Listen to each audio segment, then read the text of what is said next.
Neurodivergent baddies, their exterior and their aesthetics are like their armor. They literally protect them. Like, you know, those people like way back when that used to wear like that armor to protect them when they fought in like the medieval times. That's what aesthetics and beauty is to neurodivergent girls. It protects them and it keeps them safe. Like, it's something that they know when they step out in society, when their hair looks amazing or their makeup looks amazing, their clothes look amazing, whatever is on point, it protects them. It makes them feel like people aren't going to berate them or ask them questions, or they're going to be able to blend in and fit in more. That is why so many neurodivergent baddies are so interested in their aesthetic, because it allows them to float more effortlessly through life and to be able to like basically feel protected. Like, if somebody, you know, says something to them, they can lean on the fact that they're proud of this thing on their exterior, or it will, you know, make people not attack them because they do have this great outfit or great hair, great skin, or great whatever. That's why it's so important. I only have space and room in my life for individuals who are neurodivergent. And I'm not going to explain. If you know, you know. I'm not changing my tone to make you feel better. I'm not putting a smile on my face to make you feel comfortable. The systems that I have in place are the systems that I created to navigate in this fucking world. Okay, without being put in a straitjacket or needing a caregiver 24/7. What I'm not going to do is create systems in my life to make you feel comfortable hanging around me. Because you know what you can do, right? You can go to hell. This is my space. And if you are not neurodivergent, you will not thrive in this space. And I will not open up and give you the energy that you want from me, because I don't even like you. I don't really like neurotypicals. And I'm being honest, unless they have a substantial amount of empathy and compassion and the ability. First of all, your brain could never move at the speed that my brain moves. It takes 3 days for you to comprehend something that I can point out in 5 seconds. I want to talk about being neurodivergent and pretty. I'm not calling myself pretty, although now I'm very confident in myself. I'm a pretty girl, and we all should be confident and think we're pretty girls. But back to what I was saying. I had to rewatch that video to see what the hell I was even saying, because my brain already forgot. What the hell? Being neurodivergent and pretty. When you are young, if you are undiagnosed and you're pretty and you're a girl, life is very confusing, because you would get people who gravitated to you because by society standards, you're a pretty girl. And, you know, society is all about aesthetics. It's all about pretty, and unfortunately, it shouldn't be that way, but it is. So when you're young and you're in school and you notice that, like, people think you're pretty, so you get them to they could gravitate to you, but then they start to feel, like, you can tell something feels off about, mosquitoes. You could tell that something feels off once you open your mouth. Especially if you, like, talk about something and you want to correct somebody because they're talking about your special interest, and you know everything about the special interest because, hello, neurodivergent, I spent, like, the last 3 nights in a row staying up to Google every single thing and look at all the pictures on the internet. You know what I mean? Like, so then you're like a know-it-all, and now they don't like you because you're pretty and a know-it-all, and how dare you? And then you have some people who will also, oh my God, I'm getting bit. Know-it-all, stuck up, full of herself. What's another one? Bossy. All of the titles that a little girl who's undiagnosed neurodivergent will most likely be called in her life, because people just don't understand us. And if you grew up like this and you're an adult now and you finally realize why your childhood was so different from, like, many others, let's be friends.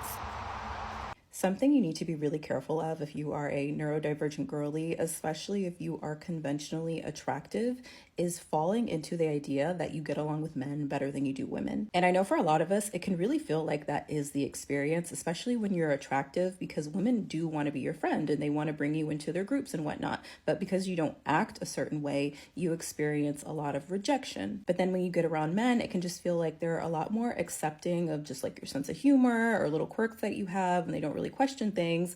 And 9 times out of 10, that's because they're attracted to you. And I'm not saying that men and women can't be friends, but what I will say is that if you are attractive and he is attracted to women, 9 times out of 10, he's on standby. Like, he's just waiting for you to say the word. And then when you add neurodivergence on top of that, especially like if you have autism or something and like you don't notice social cues, you might not notice like when you're being manipulated. Yeah, that's gonna cause some troubles later on in life. And then you have to start to just ask yourself, if somebody is just settling to be your friend because they know they can't be your romantic partner, are they actually your friend, right? Because like they're kind of taking a position they technically don't want. One thing I've learned about jealousy as a neurodivergent who actually always achieves what she wants is that when you start leveling up, when you start becoming more beautiful, when you start getting your things in check and you're no longer like subscribing to like a victim complex and like saying that everyone else is at fault for your life, then suddenly people start hate on you. And that's because they see themselves in you. They see their behavior mirrored in the behavior that you do not no longer subscribe to. And that is really, really daunting for them, because suddenly they can't just run around and blindly do what they used to do without being confronted. You are confronting them by leveling up. And that makes them so uncomfortable that they're trying to get you back down to their level or even further below. And that's why they're jealous of you.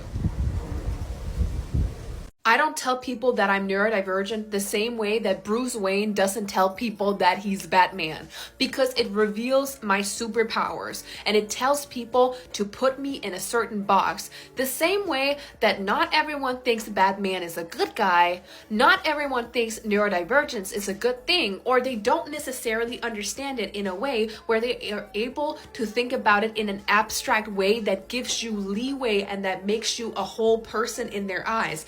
They will actually put you in a box, and the way that they act around you will change accordingly. That is why, as a neurodivergent girly, I focus way more on using my pretty privilege, the way I look, to get the things I want in society, rather than to raise my finger and say, I'm a neurodivergent, I need this and this and that. Because in reality, that is me giving away something that's going to make people put me in a box that I don't want to be in. I just seen this video of Paris Hilton speaking on ADHD awareness, and it made me want to talk about it too. So I got diagnosed with ADHD at a pretty late age, and I'm not no doctor, but this is what I could tell you.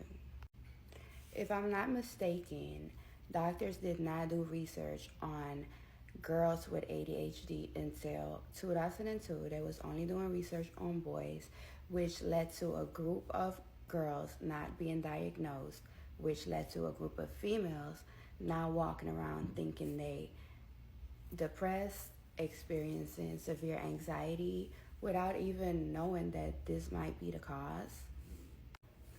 And it wasn't until I moved out of my mom's house and I had to live by myself and fully take care of myself that I realized that something is not okay.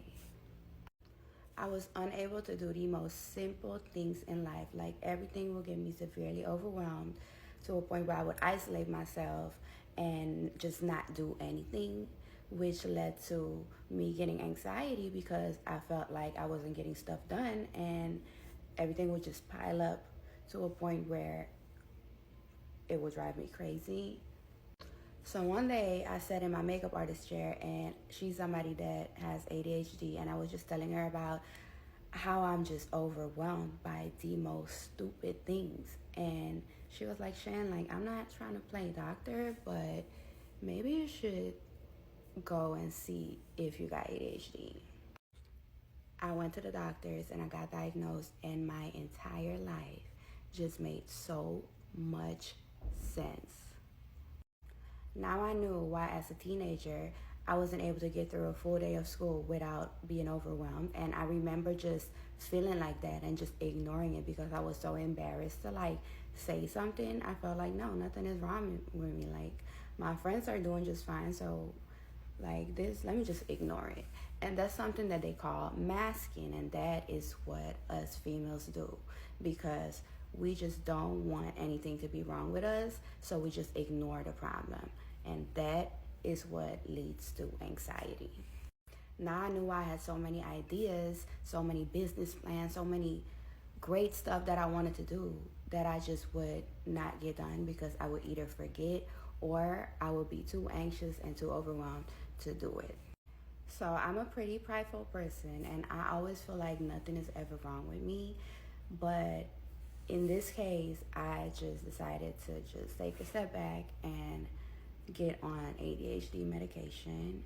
And the first time I took my meds, I bawled my eyes out because I could not believe that this is how I was feeling for 24 years. And the best way for me to explain how that first time felt is as if a blind person puts their glasses on for the first time. Everything was just way brighter. I feel way better. My mind was quiet. Like, I had these running thoughts for 24 years, constantly on the go. It was never quiet in my head. Of course, you're gonna go crazy. This was the best decision I've ever made in my life. Like, I am productive. I get up early. I get stuff done. I am more social. I don't get angry or annoyed all the time. My quality of life drastically changed.